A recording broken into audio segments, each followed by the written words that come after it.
My Govanen, welcome to Tolkien Lore Channel, and here we are again with GirlNextGondor for the probably eagerly awaited third installment of our series on Tolkien and the critics.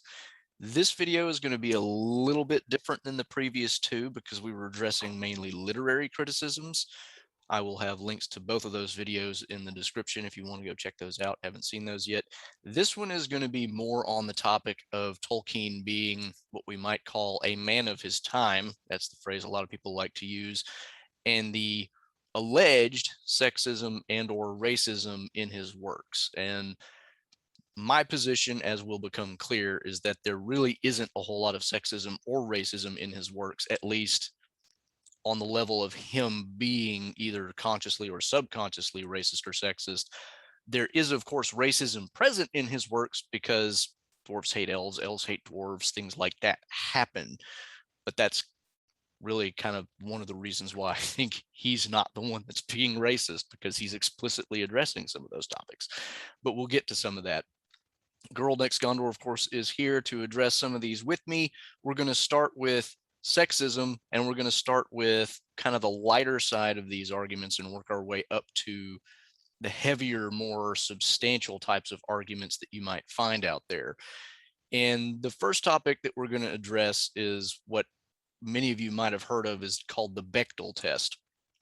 And I don't know why it's called the Bechtel Test. I guess the person who came up with it was named Bechtel or something. I don't know. But if memory serves, the exact test is whether a story has any scene in it in which two females are talking together about something other than one of the male characters in the story. And if it doesn't have any such scene, then it does not pass the Bechtel test. And this is supposed to be kind of a test of whether the story is so male-centric that it's kind of a sexist story. So one of the first things to note here is, and we'll get into it, but the Bechtel test originated in a comic strip and was probably not ever meant to be taken completely seriously, but a lot of people do take it seriously for one reason or another. But I think even if we do try to take it seriously, there are good reasons not to think of the Lord of the Rings as being sexist merely because it fails this particular test, which it obviously does. There are 0 scenes in the Lord of the Rings, and even less so in the Hobbit, where is there even a female character in the Hobbit? I don't think there is. I mean, Just other than there's by dead reference. ones. Well, yeah, I mean, by reference, you have Thorin's sister, I think, but that's kind Yeah, of and, it. and Bilbo's mother and aunts and stuff, but Right, you get references to female characters, but there's no actual female characters on the stage at any point. Whereas in the Lord of the Rings, at least we do get Eowyn, we get Galadriel, we get Arwen even makes a couple of appearances, much less so than in the movies, but she's still there. But at mhm. no point is there any scene in the Lord of the Rings where you have two women talking together at all, really, let alone well, there actually is one scene where you have two women talking together, and it's Eoreth talking to, I forget exactly who, Her but telling, kinsman, her cousin yeah, or something. yeah, and telling her about, oh, that's so and so, pointing to either, I can't even remember who now, but there's, I mean, she points to Frodo and Sam, and she's like, "Yeah, Frodo went and wrestled with Sauron in the heart of Mordor." And then she points to Aragorn, and she's like, "He talked to me, you know." yeah, So it's very much like humorous, gossipy, and it's about like two other male characters. So yeah. So I mean, Lord of the Rings clearly fails the Bechdel test if we want to take it seriously. That said, I don't think this really matters, and I have my thoughts on that. But what are your thoughts first and foremost? yeah, well, I think the Bechdel test and there are other tests like it. They're kind of similar. I think one of them is like you could replace this character with a lamp and have it still be the same like outcome. And the Bechdel test, it was like a joke. It was a joke poking fun at the fact that it's often difficult for women to find representation of themselves in mainstream narratives in a way that's not explicitly like centered around some male figure, some sort of patriarchal concern, if you will. So it was a joke. It was a joke that was poking fun at arguably a problem of sexism in media. So like a serious problem, but treated humorously. Um, and I think, I don't know of anyone who seriously thinks that, it fails the Bechdel test, ergo it is inherently awful and sexist and horrible. I think, people kind of use it as a shorthand, though, to see how male centered is this story. Right. And I think, as you point out, like in Lord of the Rings, it's a story about dudes. It's a story about war and, friendship. And like there are female concerns happening off screen, both sort of, Eowyn, obviously big female character, has an arc, has a heroic engagement in battle, has political concerns and ramifications. So she's kind of like the female who is active on that sphere. But for the most part, the female characters, like you mentioned, they're not taking part in that main narrative. It is a story about 9 dudes who go off to try and save the world. And yeah, I mean, I don't think that necessarily, I mean, we have to be really careful in defining terms here, because if you get slippery with what does it mean that, do you have to have a perfect ratio of 50% male to 50% female, and each one gets, are we counting the words of dialogue that they get? And, do we have to aim for perfect equality to be able to say definitively, oh, this work is or is not sexist inherently and therefore evil? So yeah, it fails the Bechdel test, is centered on men and dudes. And there are relatively few female characters. That's true. I don't know, but again, I think that's all that so-called test tells you. All it tells you is that this is a story about dudes, primarily. Right. Yeah.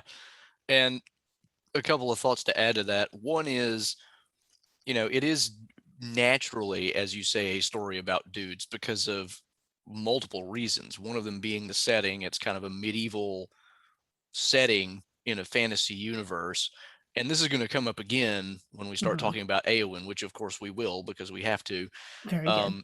But in a medieval, or really almost anything pre-modern era, you're just not going to see women doing the kinds of things that the 9 members of the Fellowship do. And there's a perfectly good reason for that. For one thing, you don't want your women going to war, because your women are your ability to repopulate in the event that things go really badly. So you can't risk them in the way that you can risk men. And that's, I'm not saying that polygamy should be allowed just to repopulate a nation, but biologically speaking, that's kind of just ingrained in the species, and virtually every species. The women generally don't do anything dangerous because they're kind of needed in other roles, needed at a very fundamental level. And not even just the ability, but in a pre-modern context, you've got women who are probably literally the sole source of food for the next generation for at least a year or two. So they're kind of stuck doing the child rearing, whether, anybody wants that to be the case or not, until you develop baby formula, or that child is capable of eating something more substantial than, mother's milk. I mean, there's just really no way around it. The other thought that I had, though, was you could do the same thing on the flip side, because you do have stories that are written usually by women, but from the other side. And the example that came to my mind was Pride and Prejudice. I am pretty sure it would fail the Bechtel test in reverse, because everything centers around the Bennett girls in that story. It just does. I mean, I will admit up front, of course, that Mr. Darcy plays a much more substantial role in the story than probably any female character does in the Lord of the Rings, even Eowyn. Yeah. Well, it's a Nevertheless, romance. well, yeah, of course it's a So romance. your romantic male lead is, I mean, he's your secondary protagonist, and Eowyn is one of many heroic figures in a book that has just like way too many characters already. So Right. Nevertheless, I don't, and I haven't read Pride and Prejudice, but I've seen 2 adaptations of it, and I don't remember any single scene in which you find two guys talking together about something other than the women who are the focus of the story. Well, but I'll counter that by saying, can you think of a scene in Pride and Prejudice in which two women are discussing something that's not even implicitly revolving around the question of marriage? But that, again, I mean, that just shows you, like, that's a reflection and a critique and commentary in Austen's case Right. on that society. You know, that's what the women are concerned with, because that's what women of that time and of that social standing would have been concerned with. Likewise, you know, Tolkien, who's like, yes, he's created a fantasy world, or a fantasy, you know, an alternate history, to use sort of one of his preferred ways of describing it. So you could say, well, he could do whatever he wanted. You know, he could make up some wacky new rule that would allow, like, men and women to be completely, like, egalitarian, at least in certain societies. And he didn't do that. But he's also drawing very, very heavily on, like you said, real world traditions of medieval and even pre-medieval, that Right. just would have, you know, had these assumptions baked in. Right. So, I mean, you know, his literary influences here are also apparent, just as much as you could say, well, the logic of, well, women wouldn't have gone to war in a medieval era. It's like, it's Middle Earth. It's not real. He could make women go to war all day if he wanted to. And but you know, what's he drawing on? He's trying to write something that could go on the shelf next to the Prose Edda and, like, Sigurd and Fafnir. So he's, you know, he wants to write something that's in that tradition, and he draws on the elements of that tradition, including just the, you know, cultural and aesthetic mores, and the focus on male heroic characters, and, you know, kind of leaving the sexual politics out of it. And that's the other thing, you know, once you introduce a bunch of female characters and a bunch of male characters, like, Yeah. there's gonna be, like, romantic subplots and tensions, and it gets, you know, Which there complicated. is Well, in there Lord are, of the yeah, Rings. already, even with Eowyn, like, you know, he gives us one female character, and then it all erupts, and she's got a protective older brother and a stalker, and Aragorn thinks she's, you know, sweet and everything, but not really his type, whereas she's totally in love with him. And yeah, so yeah, you give one female character, and the whole romance thing just sort of explodes from there. Um, so Yeah. that's not the story I think he wanted to tell. Right. Um, yeah, and just to round that out, I mean, yeah, you're right. The story in Pride and Prejudice is kind of all about marriage, and of course, it is a romance novel, so you kind of expect that. Um, Nevertheless, it is still the case that the main characters are all women, and your secondary protagonist barely ever talks to another guy on scene. I mean, he does talk to I forget the other main guy's name that marries the other Bennett sister now. But you know, they do talk in a few scenes, but not actually that many. So you know, it's just one of those things where it's like the nature of the story dictates the kind of things that are going to happen in the story. And like you said, Tolkien was writing in a tradition which was very much focused on this kind of thing. And he was writing it originally when he started writing his early versions of the Silmarillion stories. Of course, he was writing it as a replacement for the lost English mythology. Right. So it had to be in that same kind of vein. He couldn't just make up whatever rules he wanted. He was trying to recreate something that followed a certain set of pre-established rules. Mhm. So um, the next main sexist argument that I want to touch on is kind of a lowbrow one, and it tends to be kind of lazy, and it's usually stated not necessarily in these exact words, but it's the idea that there's just so few women in the story and they do almost nothing in the story. Now, this is kind of a variation on the Bechtel test because, again, we're getting the, you know, there's just not very many women, which means they don't really interact with each other much and therefore don't have conversations about things other than the guys in the story.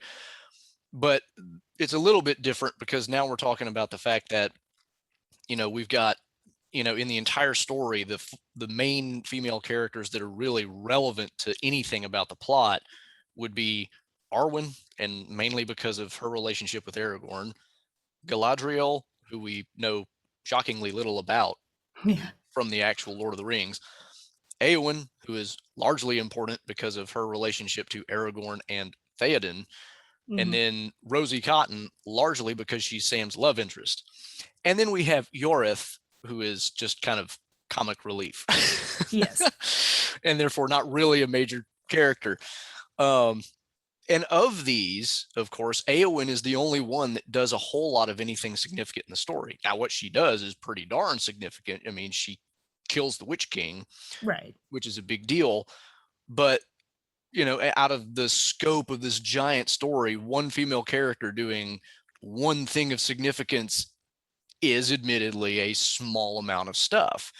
Now, a lot of what we had already said about the Bechtel test kind of applies here too. It's the same kind of argument. It's like the tradition in which Tolkien was writing, makes that sort of thing unlikely. And it's also, if we want to extend this beyond Lord of the Rings, we could go back to the Silmarillion, and there's also very few major female characters.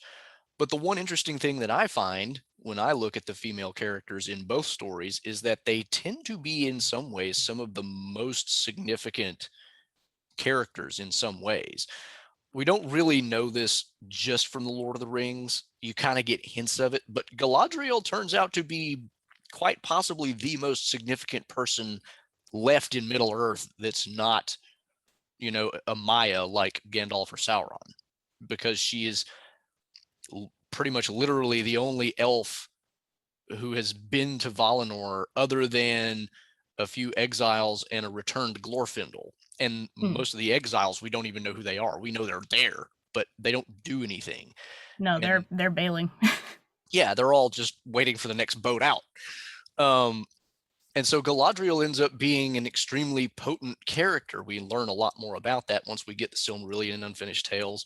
But when you start looking at the Silmarillion, some of the female characters are actually kind of really, really big deals, like Luthien. Luthien Yeah. is arguably the most significant character in the entire Legendarium.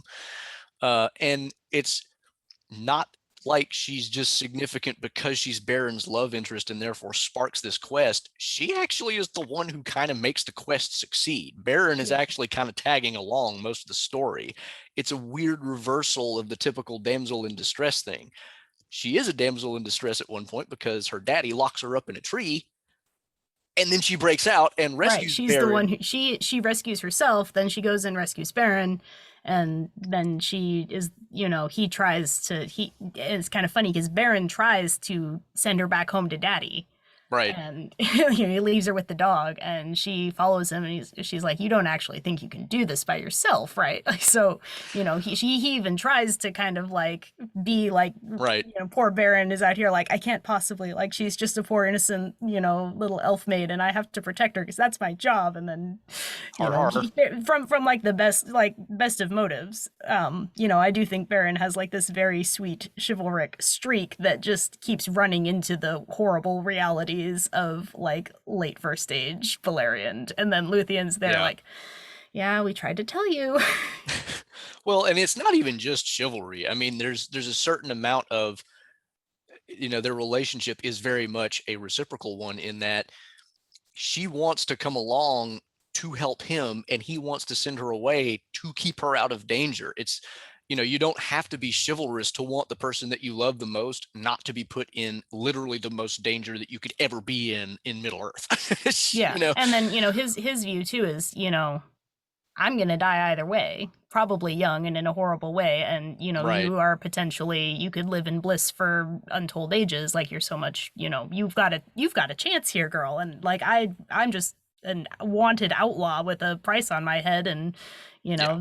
know tons of trauma. So, but so I mean, back to the question of, okay, Bechtel test, like, yeah, we can kind of laugh that off because again, it's meant as just sort of a thought provoking joke. Um, but then this question of female characters in Lord of the Rings, there's hardly any, and then in the Silmarillion, there's more. But I mean, I think maybe a 30-70 ratio, maybe 25-85. So, There's still a I lot mean, of dudes. there's a lot of dudes, and the dudes tend to be the ones who kind of, in general, there are notable exceptions, but in general it's dudes doing stuff. Tolkien even references this in his late writings, where he's like, well, there probably were a bunch more women, but they didn't get named in the records because the records weren't concerned. The records are about the war, and in this war, like, it was Right. all Finway's sons and grandsons kind of throwing their weight around. So I think, the first thing we have to do is distinguish between questions of representation in, like, literature, capital L, like the canon, stretching back into the mists of time and extending into the future. Is it unfortunate? Is it a problem that predominantly we have male characters figured as the active ones, and female characters tend to be either just not present at all, or reduced to a very specific, confined, less active role? I would say that is something that we could consider unfortunate, and hopefully, in need of addressing just sort of naturally as um, cultures change over time. I think that starts to change just in keeping in line with that. So we have to distinguish between, is that sexist, which I think, like, probably it's due to at least partly sexist reasons, versus this particular piece. That's part of that legacy. Is kind of, he starts writing the Silmarillion stories in like 1917, 18, and then his, Lord of the Rings published in the 50s, Hobbits in the 30s, and then his final writings, where, Galadriel, like, for example, is taking on this outsized Yeah. significance, that's like the 70s. So just within the span of Tolkien's written fiction in this universe, there's a huge span of social change that took place in the real world while he was writing. So, and then, like, has continued to take place. Obviously, like, stopping in the 70s is not a good barometer Right. of the next No. 50 years or so of media. So, I think there's a difference between distinguishing representation broadly as being of concern versus in a specific work. And I think the thing that you point out is that, and again, increasingly, the female characters that we see engage with the expectations in ways that are often unexpected. Like you said, Yeah, so the whole idea of Tolkien having female characters who really kind of do surprising things goes back to the really early days too, because mhm, he's in the very early Silmarillion stuff. We already have the character of Haleth, who is a very young woman who ends up calling her an Amazon, I think, in one of his letters, but she ends up leading one of the groups of the Edain who cross into Beleriand in the First Age, because her father gets killed and she ends up being kind of the war leader for her group against a bunch of orcs. And the next thing she's the leader. And so way early on he's already writing female characters who kind of break the mold. And even though he doesn't write a whole lot of female characters, he does that kind of thing a lot. We saw it with Luthien, we see it with Galadriel as he develops her character into more and more powerful versions. And there's just a ton of these cases, and it's not even just that they're always breaking the mold, being action hero types. Sometimes it's something as simple as Melian being the smart one and Thingol not being the smart one.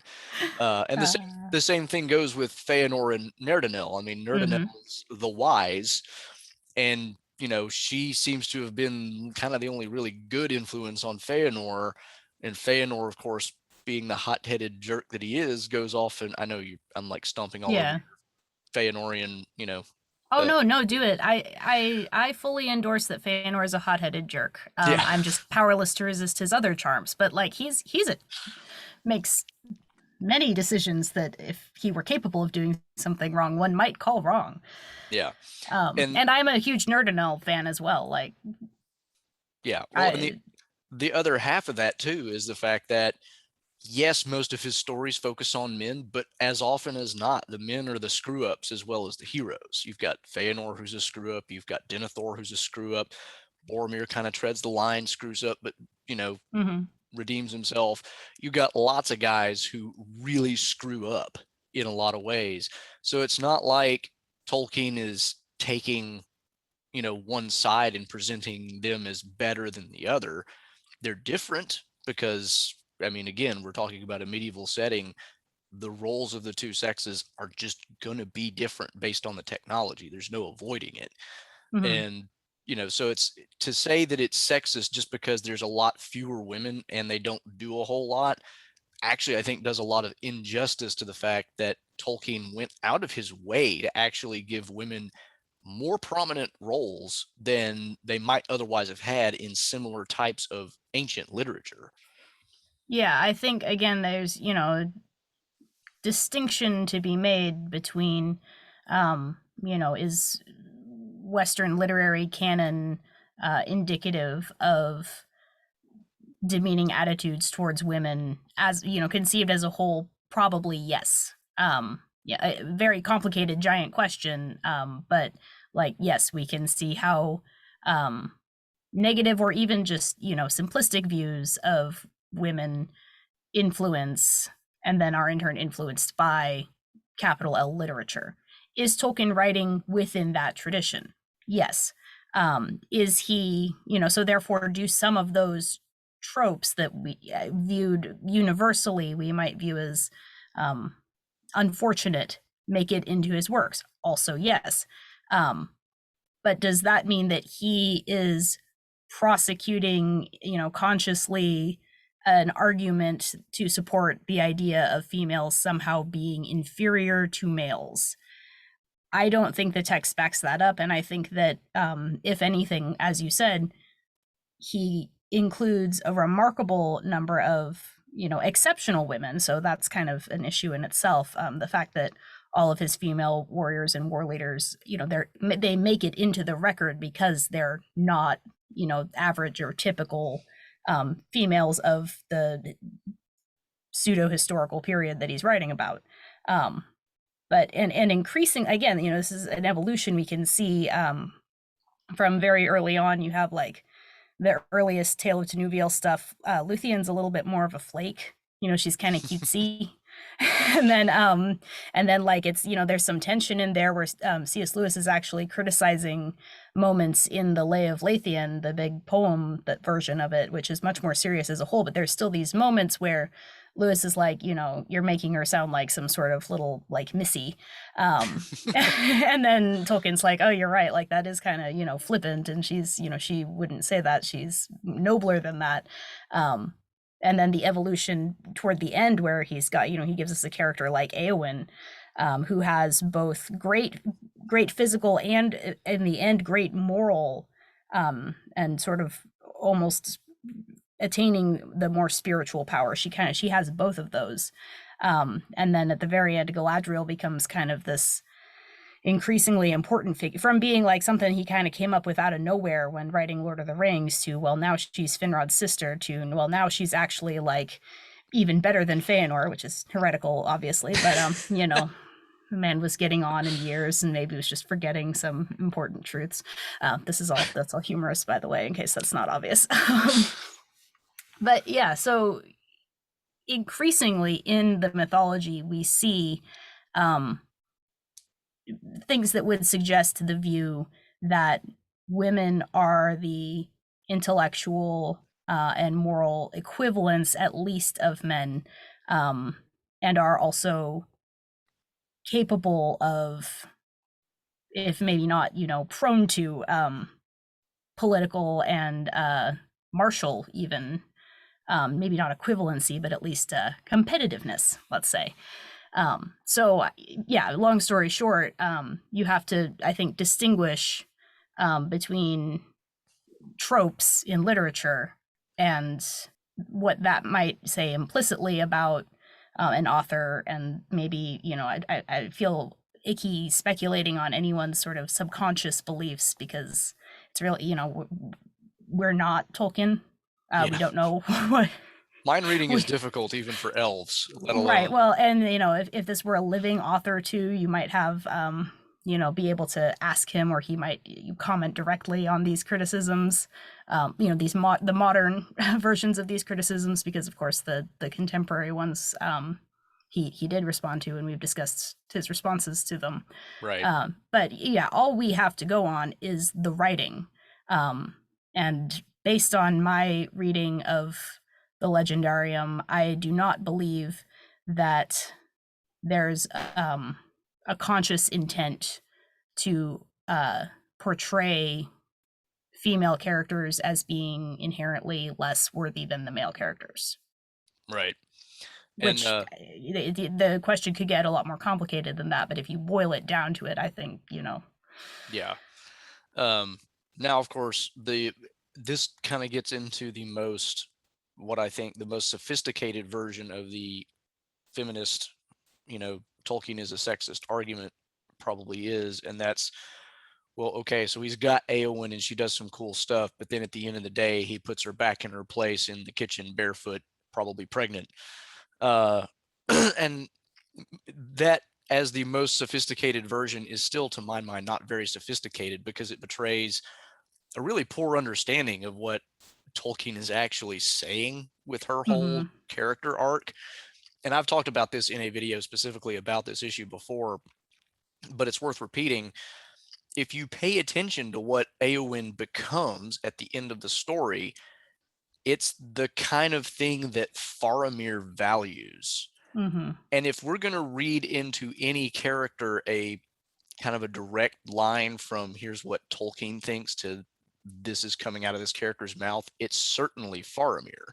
I mean, yeah, he specifically says in one of his letters that Faramir is the most like him, except for the physical courage aspect, being, Tolkien kind of self-deprecating, admitting that he's not a particularly physically courageous person, but saying, of all the characters, he's the most like me. And so if Faramir, who, by the way, is the one who criticizes the idea of war for its own sake and the glory of war for its own sake and the glory of the warrior for its own sake, mm-hmm, and who values gardens and things that grow, and, who, when he praises Sam, he praises the Shire as saying, there must gardeners be held in high honor, as mm-hmm, if that's a good thing. yeah, So Tolkien is not saying a woman's place is in the kitchen. He's saying we would all be better off if we were doing gardening and, home things and not worried about all the machismo. So to me, that's the kind of simple response to that version of the argument. I can see why people tend to go that way, because what, our culture tends to do is the exact same thing that Faramir decries Gondorian culture for doing, which is glorifying the warrior and, celebrating what, today might be called toxic masculinity. yeah, Whereas Tolkien was kind of expressly saying, no, that's not really what it's all about, guys. It's really more about, like, yeah, sometimes we have to engage in war, but it shouldn't be something that we glorify for its own sake. And therefore, what we really ought to value are the things that hobbits tend to value, home, hearth, a good tilled earth, and that sort of thing. So that's my response to that. Did you have any other comments you wanted to add on that topic? yeah, a couple. So there's I mean, I know that I've seen you talk about Eowyn in the past, and like I've seen other people kind of address that issue online and in articles where Eowyn really is a hero because, like I said, for Tolkien it's not just about your physical courage. And Eowyn and the Rohirrim are even meant to sort of be a critique of that very appealing but ultimately for Tolkien, bankrupt idea of the glory of war and, seeking death because you could find honor in death. um, so, Eowyn transcends that. Um, and it's kind of funny how, she's pretty explicitly in the earlier stages, she's, the only way she can conceive of herself really is by she's the one who brings up the fact that this is she tells Aragorn, like, this is all because I'm a woman. Yeah. She's the one who's very conscious of that question. Um, and and then by the end, she, has transcended just seeing herself as, I'm constrained by my gender, so I'm going to hide it and go to war anyway because that's the way that, my culture has told me that I must achieve honor. To, what do I want to do? And well, what I want to do is to make things grow and live, like Faramir does. Uh, so a couple other points. You know, Eowyn starts out just with this hero worship of Aragorn. She, has him on this pedestal, and she can't really, there's a problem with that because she can't really relate to him as an equal. And then, when she finds love with Faramir, what she's finding is like more of a egalitarian relationship where, he actually gets to know her. I mean, yeah, they only have about 2 weeks, but they think the world is ending. There's no YouTube, so there's nothing else they can do but like talk about their hopes and dreams. So probably pretty intense getting to know you phase. Yeah. And Faramir is like sort of the supplicant to her. So that relationship, people say, oh, she just, she gets married off to Faramir and he's just like a minor lord and he's kind of a wuss, and so like that's a real come down. And it's like, not really. No. She's the one with kind of calling the shots there, at least interpersonally. And then finally, with regard to Faramir, but it extends also to Eowyn. Someone makes the remark that, yeah, well, Faramir just gets shipped off to Ithilien and he like becomes a gardener, and like everyone knows that Aragorn's the one with the real power. It's like, Ithilien is not a calm, quiet, peaceful realm. I mean, Sauron is defeated, yes, but there are still, it's Still frontier land. territory. There's orcs around. Like, we still don't know what happened to Shelob. Like, this is, he's gonna have to go out to Ithilien and try and, make it into a garden, which is gonna require quite a bit of some work. And who does he choose to have at his side? Who chooses to be at his side? Because they both kind of choose each other. Eowyn says, yeah, I'm going to go with you, and I'm going to take all of my energy and my fight and my gumption and turn it to good ends. That doesn't mean she's going to be done with fighting, on whatever level, but she's doing it now for the purposes of creating safety. That thing that Faramir says, I don't love the sword, I love that which they defend.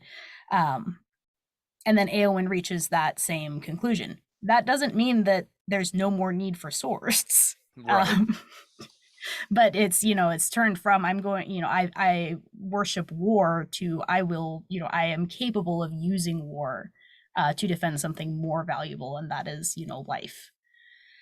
Anyways, yeah, so that was kind of like, I have a few more comments and then I like talk for 3 minutes. No, that's great. I mean, I hadn't even thought of it that way before, but you're right. I mean, Ithilien is still, in some sense, a battle frontier, because and like, again, this is Tolkien let us know that. He replies in a letter. He's like, someone's dissing on Faramir. No, Faramir's awesome, and he's the one that Aragorn trusts to go reclaim Ithilien. He's not going to retire to be a scholar. He has years of battle and work ahead of him, and that's Tolkien telling us that, not just inference or supposition. Well, and we even know from the appendices too that Aragorn and Eomer had a lot of warring to do after the victory over Sauron, because there's still bad guys out there. Yeah. And Ithilien is the closest to all the other bad guys. So, I mean, where do you think some of those battles are going to be fought? It's not going to be all done just way far afield. Some of it is going to be on the home you can't front. like get to Lake Nurnen without, like, you'd have to go through Ithilien first. That would be the territory you would want to secure. Right. Anyway, geopolitics, Middle-earth geopolitics aside. Yeah. So I think that kind of covers most of the sexism type stuff. So now we're going to move on to racism, and there's a lot more here, and we're probably going to have to cover them a little more quickly than we have the sexism stuff. Yeah. Just so we can keep this at a reasonable time. There's several different categories, and one of the main categories that tends to come up is the idea that, all the, and this actually came up relatively recently in a article by Dimitra Fimi and Maldonado is the last name. I can't remember the first name. Mhm. But they were talking about a lot of the backlash that happened with the Rings of Power series and how people were criticizing the fact that there is people say black elf. He's actually Hispanic, which I guess maybe he's black Hispanic, Ismail Cordova Cruz, or I think that's his name. And there's, of course, the black dwarven princess. And they wrote this article in response, and they were kind of, saying that there are racial issues with Tolkien. And one of the things that they say is, all the people of color are bad guys and all the good guys are white. And that's a pretty vast oversimplification, as it turns out, because it's not true that simply all the good guys are white and all the bad guys are not. I mean, we've already covered the case of Feanor in the male versus female context, but if we want to cover him in this context, if you're going to categorize him as a race, I'm pretty sure everybody would agree that Feanor was probably fair skinned, and yet he is kind of the villain, the secondary villain of the entire First Age, because he's the one that makes the major screw up of the Oath of Feanor and leads the Noldor on their doomed and hopeless quest back to Middle Earth, and causes so much death and suffering when it might have been solved a much better way. And you have any number of, lesser sort of villains. Denethor is, clearly not a hero character. I mean, you've got Yeah. people at that level. We've got people at the extreme end like Feanor. We've got traitors galore. Tons of I traitors. mean, all the Feanorians did Myglin, Grima. something horrible. Yeah, Yes. Myglin. Aeol himself was pretty dastardly dude. I mean, you've got, Pretty and close then to an evil elf, yeah. and then on the flip side of that, you have various different people groups of darker skin. They're, they don't necessarily get mentioned a whole lot. And the thing is, Tolkien doesn't mention skin color a whole lot in general. I mean, we're never expressly told that Denethor is fair skinned, but we can guess, being Numenorian, he probably fits in with the very stereotypical dark hair, fair skin, gray eyes look. Except he's probably gray by the time, Right. I think he's gray by the time of the story. But we do have darker skinned people in Gondor who were natives to the area, not Numenorian descendants. We have in the Silmarillion the people who followed Bor, who came out of the east.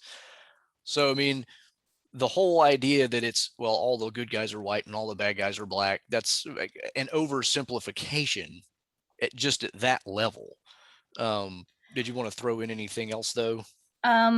Yes. So there's two ways of formulating this. There's and I'm not sure which one was specifically used in the article. I'd have to double check. I read the same article that you did. But I don't remember their exact wording, but there's a difference between saying all the bad guys are people of color and all people of color are bad guys, and then Right. all good guys are, quote, white, and all white guys are, quote, good. Right. So there is, subtle distinctions with each of them. But I mean, not all, quote, you can say that not all characters that we would presume, and again, this is our presumption, so maybe this is just as much our problem as it is Tolkien's, but I think you're right that he definitely has that type. The Numenorian classic that is descended from the line of Elros tends to have that resemblance to Luthien. So fair hair, fair skin, dark hair, gray eye, and tall. That's another big one, which is kind of funny because Tolkien was not, a towering character from what I can understand.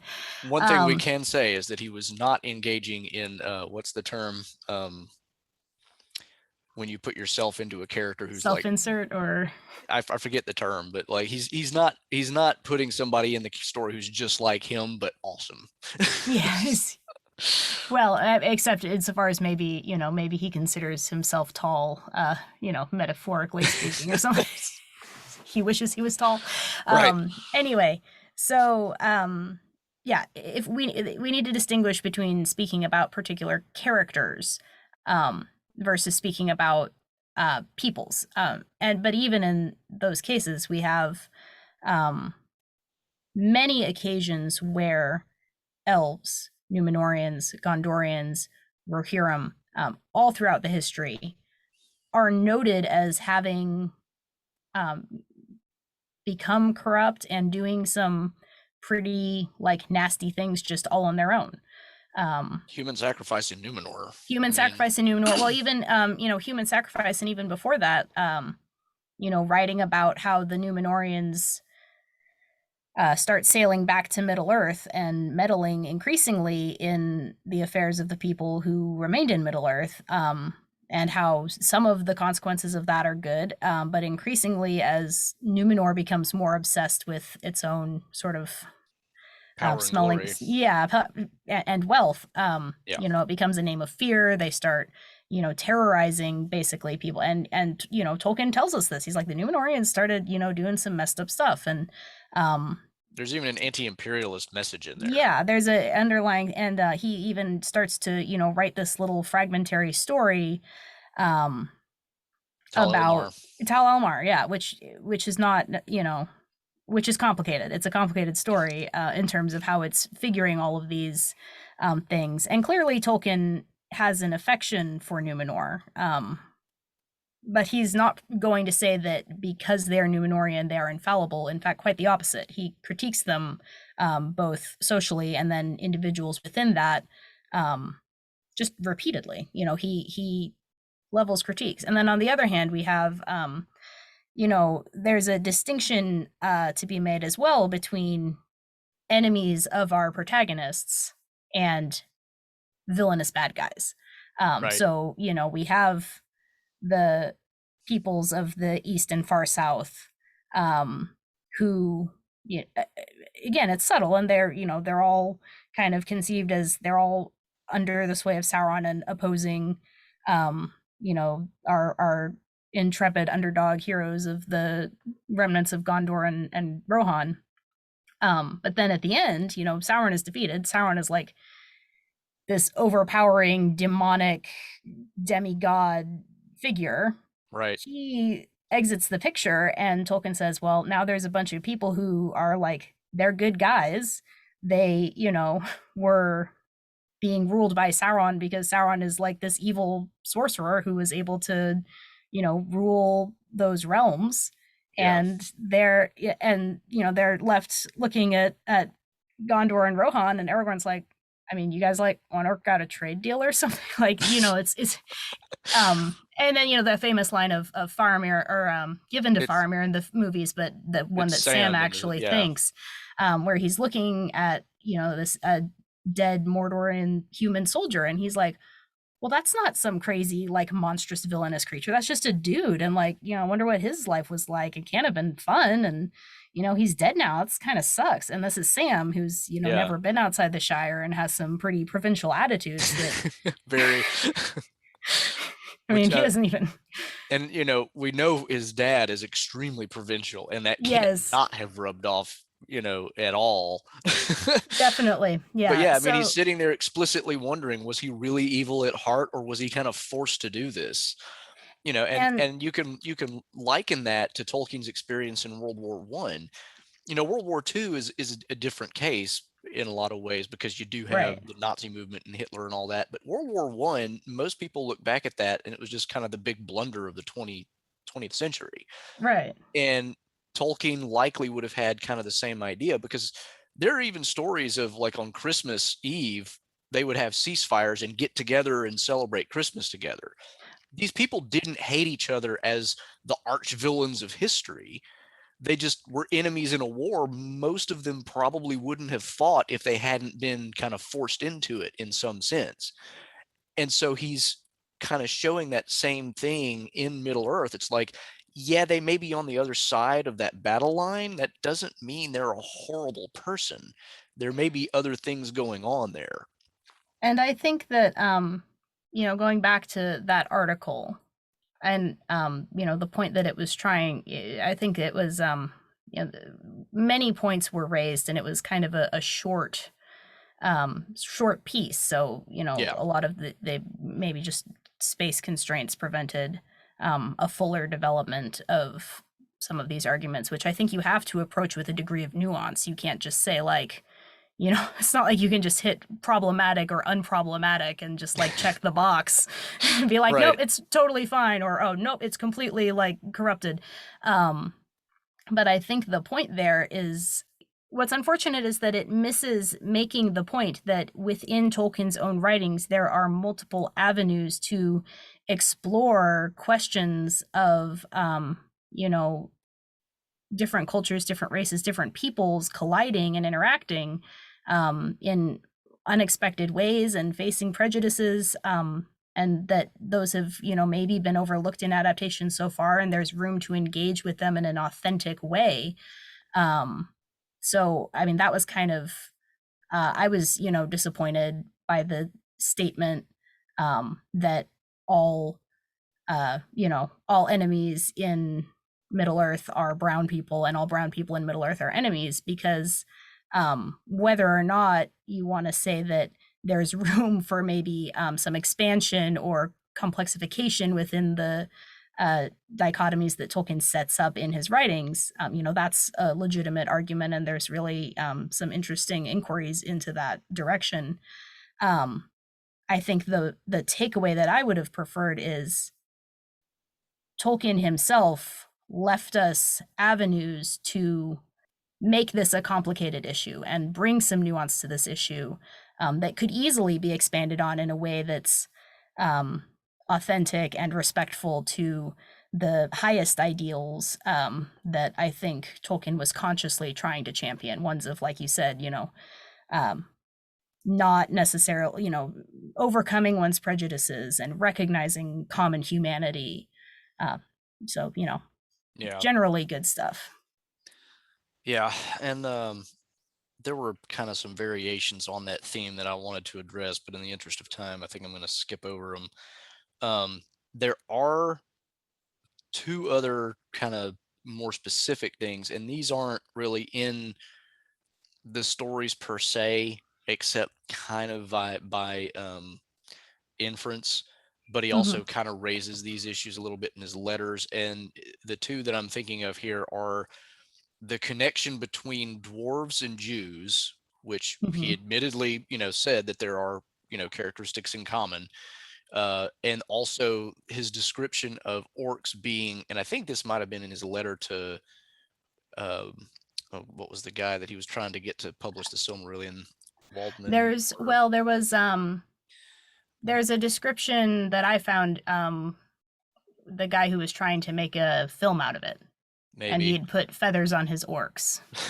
And Tolkien was like, "That's not how they should look," and then he went on to Yeah, give a description of what he thought the orcs should yeah. be Which he ends aiming up for. he ends up describing the orcs as, and I'm going to try to quote it as exactly as possible, but I don't have it in front of me, is the least lovely to us of the mongoloid types. Yeah, And a I lot of looked. people will point just to that word mongoloid and say, oh, he's a racist, he's using that word, which, I mean, like, some people I think don't know the history of that word.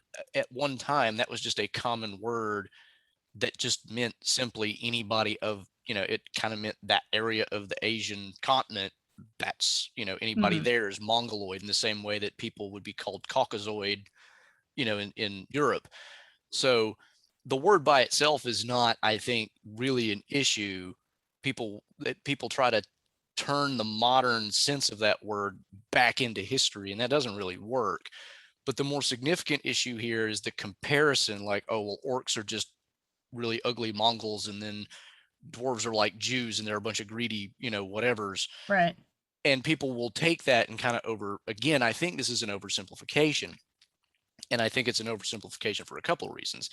People will say that the Mongoloid comment is really ugly and racist because he's like, they're not lovely. And he's, my whole take on that is he specifically calls out least lovely to us. You know, Yeah, every culture has its own beauty standards. Like a European who's never grown up around Asians is probably not going to find most Asians as attractive as the, European beauty ideal, in the same way that most Asians who've never grown up around Europeans are probably not going to find Europeans as attractive as their own Asian beauty ideal. That's just a product of being brought up in a culture. That's just the way it goes.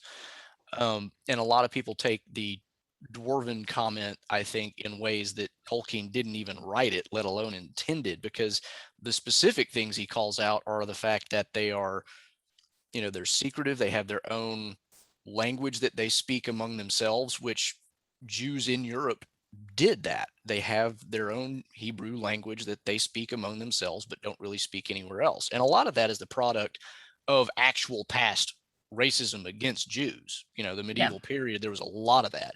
And so they kind of had to be insular. And he's just making that comparison. Like, they do have these similarities. And in fact, Kuzdul, the dwarven language, is in some ways based on the Yeah. Hebrew language in a lot of ways. And I think, I think I don't know about the letter, but there's an interview in which he says, consciously I modeled that language on the Semitic languages. Right.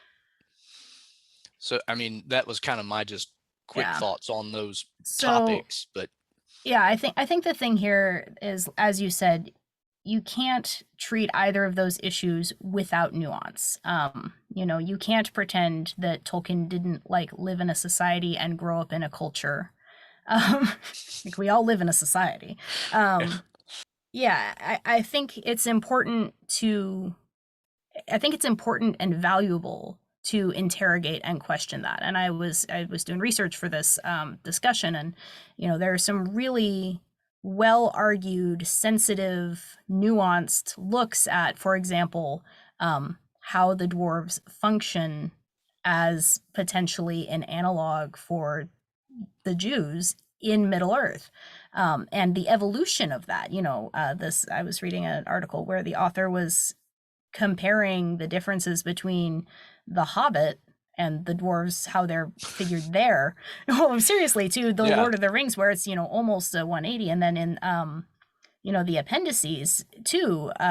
There's this line that the author of this paper was citing, where she points out that a lot of times what had happened to the dwarves is that they had received this this reputation for being miserly and greedy because of the envy of humans, men who, wanted their stuff. And if, Gimli's attitude towards rocks and crystals is very different from, say, Thorin's attitude towards like gold and the dragon hoard. And so, there's a distinction to be made between what Tolkien's consciously trying to say, what he's unconsciously, maybe saying without realizing it, what is a product of his, culture and upbringing and conditioning, and in what ways did that understanding change over the course of his life. And I think that, looking at that seriously and carefully and addressing points where it's like, hey, this is kind of a problem. Or, if we decided nowadays to create a fantasy universe in which all of the, you had this race that was created by a dark god and was fundamentally evil, and how do we want them to look in adaptation? Well, I'm not sure, but it would make sense that they would look like, a debased form of like the worst stereotypes of a different racial group. Like, we would not do that in 2020, hopefully. Tolkien did it in 1958. And you also have to Yeah. remember, this goes back to a comment we made way earlier about the tradition in which he was writing. Yeah. He rewrote the legend of Sigurd and Gudrun, and that has been published since. And like, there's a whole thing in that ends up being the Goths versus the Huns. So Tolkien was already writing in the vein of the enemies are they look like the Huns. So I mean, it makes sense that his first thing to do is to go, okay, I need an enemy. What are they going to look like? Might as well look like the enemies from the Sigurd saga. Like, I mean, and that's, you could call that racist. I might call it lazy. I mean, Right. he's not trying to do a George Lucas thing where he comes up with 50 different alien species to slap into the bar at Mos Eisley. He's drawing on historical representations of things that would have been in ancient literature because he's trying to emulate that kind of Right. story. It's more of an uncritical appropriation of norms that, with a little bit of thought, you would hope that even someone writing 50 or 100 years ago would recognize, this is maybe not um, the most just trope, but it's there, and no one's really going to notice it, probably. So I'm just going to go with it and use it. Yeah. So uncritically accepting things that, now we, I think, have more sensitivity to that. That's definitely a legitimate criticism. Yeah, Um, and you could see why Peter Jackson went the route he did with, making the orcs look completely other. They don't look like a human species that's just been degraded. They look more different than elves and humans, certainly, and more different than any, human race in our own real world. and what he does play up, Jackson, is the elvish, you know, Right. traits. The Uruk-hai have those pointed ears and the long braids. He's going with a more degraded elf rather than degraded elf and human and a little bit of this, a little bit of that. That is maybe what Tolkien had more in mind when, writing Lord of the Rings. So, I mean, I think the point with these particular ones is that you don't want to, it's disingenuous to try and either dismiss the argument by saying, well, none of that matters. This is a made up world, and I know what Tolkien was thinking, and it's not what you think he was thinking, it's what I want him to be thinking. uh, so you can't say that these things don't matter. Likewise, if you're hoping to seriously engage with these issues and have a productive conversation about them, um, it's disingenuous to treat them as, again, like a litmus test: check yes, check no, problematic, unproblematic, acceptable or unacceptable, without acknowledging the complexity of the issue, both within, like, quote, the lore, sort of the in-universe complexity, and then just the general, this is a work of art. It wasn't conceived in a vacuum. It's a product of a human being who was living and working and, had complex motives and drives and changed over time. So, and, if you say, well, he said X, therefore bad, what you're actually going to end up doing is just, make it very difficult to meaningfully argue, that these tropes deserve examination. And like, I feel like I'm using all of my lit major terms, but like engaging with those issues, um, pondering them, that's not going to happen if you try and reduce, take lines out of context, oversimplify things, and just try to, make it a black and white issue. When I think the takeaway here is that this isn't easy stuff. It's not, clear cut stuff. It's stuff that should be, um, examined closely and thoughtfully and seriously. And you can't reduce it to just a talking point or a takeaway. Yeah. And so just to kind of wrap up, both in terms of the sexism and the racism, but Yes. more so in terms of the racism, because I think with the sexism, I think it's kind of clear that he's actually really trying to elevate the female in a lot of ways. Right. But even in Which could terms be of, problematic in itself. But I mean, I've done a bunch of, yeah, looking at the facts that even his quote elevated women have, a diversity to them. Not no two female characters, right. even the idealized ones, are exactly the same. But yeah, like, Yeah. continue. Yeah, so I mean, the idea is, that what people tend to say if they are really pushed is, well, he wasn't overtly racist, but he was still a man of his time. And this kind of goes to what you were saying about him uncritically accepting, the kinds of things like the Huns being the enemies and stuff like that. It's okay, but it wasn't just that he was a man of his time. It was, like you said, he was trying to do a specific thing with specific motives, and those things kind of changed over time. And Mhm. so to say that Tolkien was just kind of uncritically accepting of racist tropes, I think is still just a little bit too oversimplified. Is he accepting tropes that have that kind of connotation? Yes, but you also have to remember too, and Tolkien would have known this being a medievalist, if you go back far enough, I mean, people had racial prejudices against not just people who looked radically different, but against like people the next border over. The French Right. hate the Germans. I mean, the racist distinction for Tolkien would not have even necessarily been one that boiled down to skin color or, eye slant or anything like that.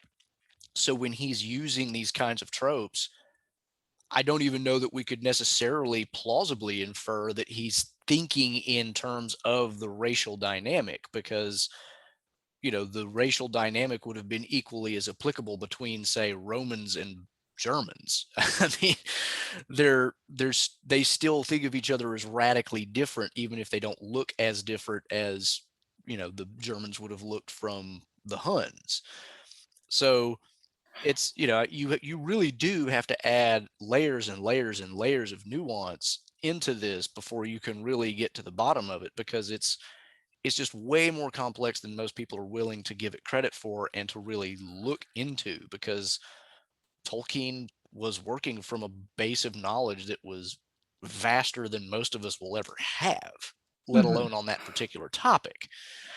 So it's just it's if you want to say that his work is in some way still contributing to bad racial stereotypes and stuff like that, okay, that might be an argument we could have.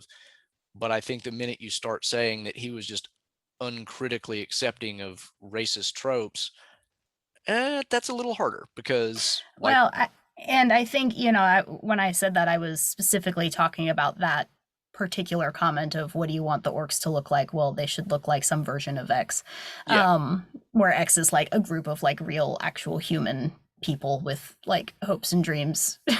uh, um, right. But I mean, we but still do have, within the stories themselves, as we've already pointed out, Tolkien does try to humanize the other. I right, mean, and Sam does it, and all these other characters do it.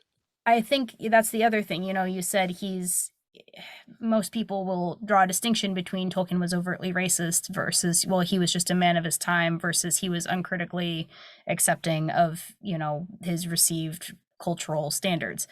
He was shaped by his culture. There's no getting around that. We all are. But I Right. think if we're, God, if we're going to talk about like what the quote spirit of Tolkien is, and I'm like doing massive scare quotes and like shuddering because I hate, the Yeah. idea that there's some authentically Tolkien like ideal.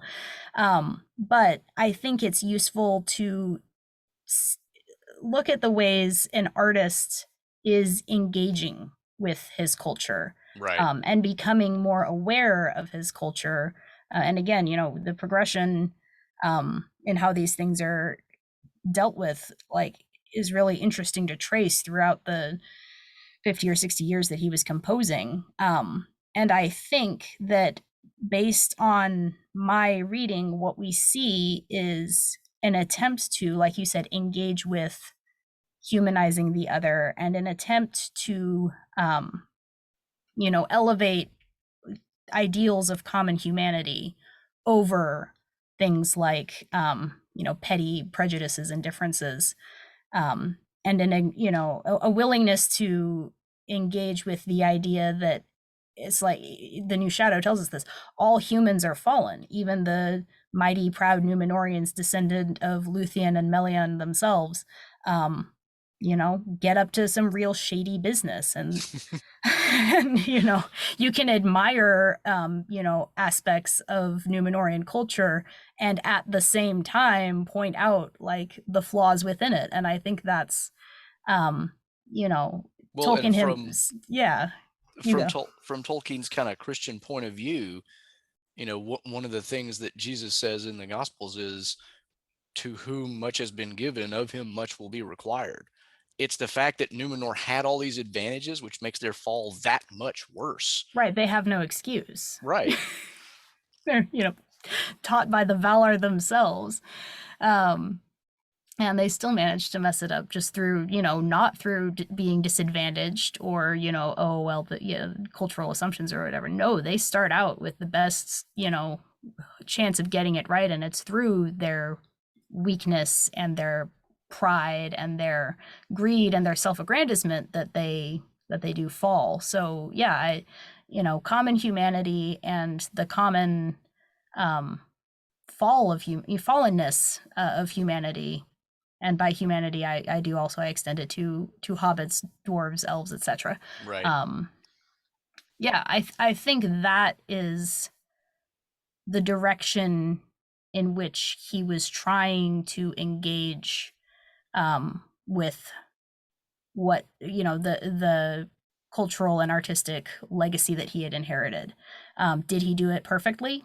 No, like he was he was like a single human being, and he did not, he didn't always hit that mark, and sometimes he probably misfired in ways that he didn't even realize he was misfiring. But I think the takeaway is that he wanted to make this issue complicated. He didn't want there to be good guys and bad guys. He didn't want there to be, a perfect race and a degraded race. Especially again toward the end of his life, he's really wrestling with the orc question. He's like, I've created these fictional monsters. Even from the point of view that they are fictional monsters, can we justify, saying that they're like always chaotic evil, to use the D&D completely trope. irredeemable. Yeah, and that really bothers him. By the end of his life, he's like, that's not gonna work with what I believe about souls and embodied creatures and basically like humanity. So yeah, I think again, to dismiss it out of hand on either side is just doing a disservice to the actual text and to the value that could come out of having real, again, serious reflection and discussion of issues that are actually like really important when you come down to it. Yeah. So really heavy topic, but yeah, we'll thanks for that. Yeah, we'll have to leave it there. We've probably, I don't even want to know how long we've gone. This is going to be fun to edit, but so With all there's endless amounts of conversation to be had on this topic. Obviously, if you're going to comment on it in the comment section below, all I ask is that you please keep it civil. Don't be jerks. Try to keep it nuanced. Really, that's really the point here. So great to have you on again. Of course, I will have all my social links, and I will also link to GirlNextGondor stuff in the description and all that good stuff. Don't forget, I do now have a Discord server that you can join.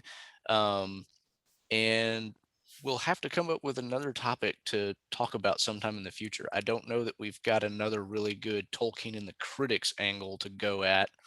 I have some thoughts. I have some ideas. We can circle back. All right. Well, we will be in touch, and hopefully the next one will be just as great as the first three. And in that vein, we will leave everybody with a very hearty Namarie. Bye, guys. Thanks to all my Patreon patrons, especially Ringbearer Ego Voice and elf friends P.A. Brew News, Deanna Kaufman, Tracy Meehan, and Nathan Dufour.